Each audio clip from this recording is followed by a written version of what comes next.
É possível identificar sinais em um agressor? O que os pais devem observar nos jovens e adolescentes?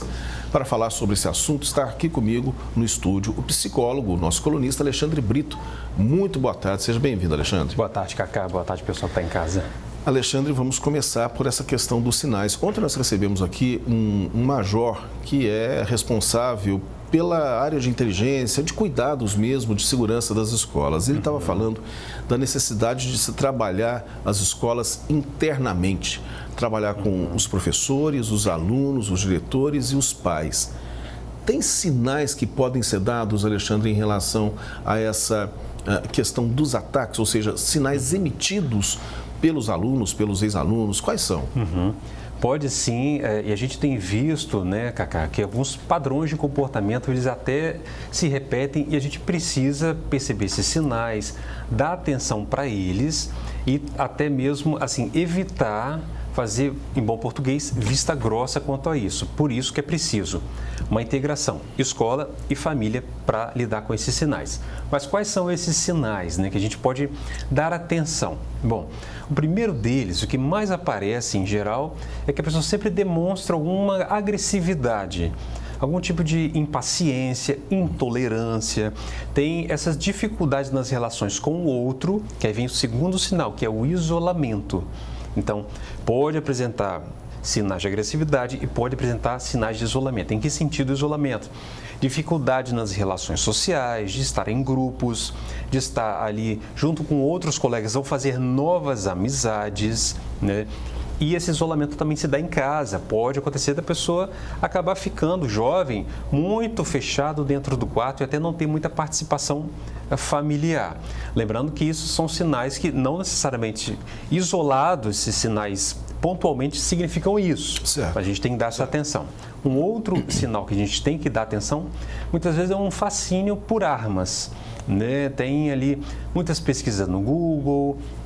A pessoa começa a procurar pessoas que também entendem desse assunto, começa a conversar, demonstrar uma grande curiosidade também, que junto com os outros sinais vão aumentando o nosso alerta em relação a isso, né? Em geral, esses são os principais sinais, assim. Em geral, também, o jovem demonstra esses sinais, você acaba percebendo essas coisas em casa e na escola. Então, isso, a gente tem que prestar atenção nisso também, porque também é comum, quando tem alguma tentativa de violência, esses jovens se comunicam entre si, não são casos isolados. Então, eles acabam também, o quê? Se aproximando de pessoas que pensam como eles. Esse ponto eu queria abordar com você, Alexandre, porque é o seguinte, o que a gente tem visto em relação às redes sociais, uma questão que tem que ser muito debatida também, mas é um ajuntamento de pessoas jovens, alguns adultos também, mas com uma certa raiva, um ódio da sociedade e esse ódio sendo dirigido para as escolas. Tem algum fundamento nisso, Alexandre? Tem algo que dê para nos ajudar a tentar entender como pensam essas pessoas em relação a esse ódio social? A gente vai vendo que o que a gente chama de discurso do ódio, né, que é o quê? É aquele discurso em que a pessoa pensa assim, ó, ou eu ou você. E se acontecer algo de errado com o mundo, a culpa é sua. O mundo seria melhor sem você. Esse é o discurso do ódio para quem está em casa e não conhece, é mais ou menos isso, podendo levar às consequências mais graves, né? Nós passamos pela pandemia, né, 2020, 2021, ainda estamos, mas ela está mais controlada. Também o medo faz com que as pessoas procurem explicações para algumas coisas, né?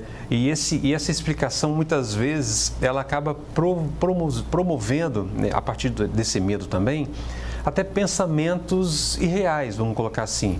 E acaba criando, muitas vezes, conspiração, e acaba criando ali a identificação do inimigo. Esse é o inimigo. E a pandemia agravou muito isso. Então, essa propagação do discurso do ódio, notícias falsas circulando, a fake news circulando muito, essa dificuldade de conviver, que também a pandemia agravou, E alguns grupos acabam criando certos valores, querendo uma certa justiça social, e faz com que esses valores e essa justiça seja alcançada muitas vezes por meio da violência. Porque se pensa assim, então, na sua ausência nós seríamos felizes.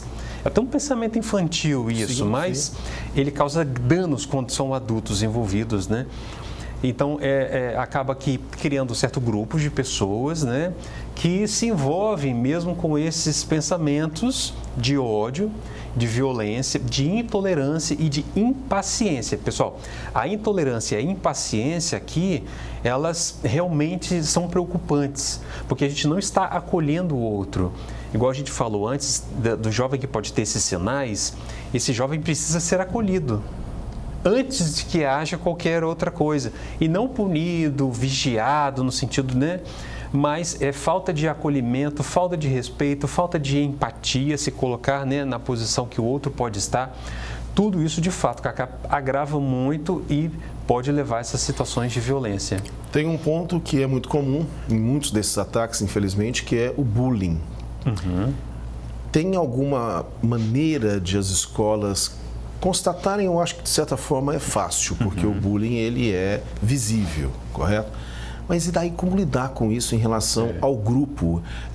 Fazer com que aquela pessoa que está sofrendo o bullying seja aceita de uma forma natural por esse grupo? Nem sempre é detectável facilmente, tá, Cacá? Não, sabe por quê?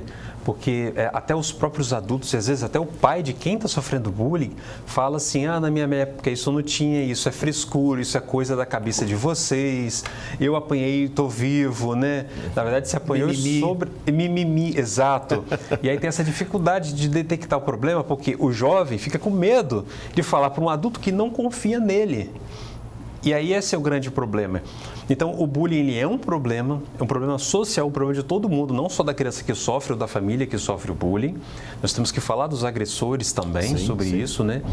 E as escolas têm feito esse contato com nós, psicólogos, assim, sociais, para tentar trabalhar esse ponto, né? É obrigatório, por lei, também ter psicólogo e assistente social na rede de educação, mas para que a gente consiga lidar com isso, é preciso uma conscientização, que o jovem consiga falar sobre isso. Quem causou bullying também fale sobre isso também, porque o bullying não pode ser algo que tem que ficar sem consequências. Às vezes até fazer uma justiça restaurativa, uma comunicação não violenta. Por quê, Cacá? Se você não trabalha o bullying, ele se propaga. Quando você não fala dos monstros, dos fantasmas, eles crescem. Quando a gente enfrenta, eles diminuem, você tem mais controle sobre eles. Então, a criança que sofre violência, não é regra, mas pode acontecer, psicologicamente falando, a criança ou o jovem que sofre violência, se ela não elabora isso, não fala sobre isso, ele pode se tornar também, em algum momento, violento. É uma forma de viver aquilo que ele viveu apanhando de modo passivo, ele vive agora de modo ativo, ele propaga. Então a gente tem que romper esse ciclo, que nem o adulto que bate na criança. Sim. Né? A gente tem que romper esse ciclo, porque a gente tem feito o quê? Uma geração nova lutando na violência do homem contra a mulher, evitar, combater essa violência. E por que também não evitar a violência do adulto contra a criança e entre crianças, né? Então, é necessário muito que o bullying seja tratado. A gente tem um minutinho, Alexandre, não vou te prender muito ao tempo não, mas só para a gente terminar, eu queria te perguntar o seguinte. Ontem nós tivemos, em consequência da série de boatos e mentiras que foram espalhadas pela internet no final de semana, nós amanhecemos com um fato isolado, que nada tinha a ver com um ataque, na UFES.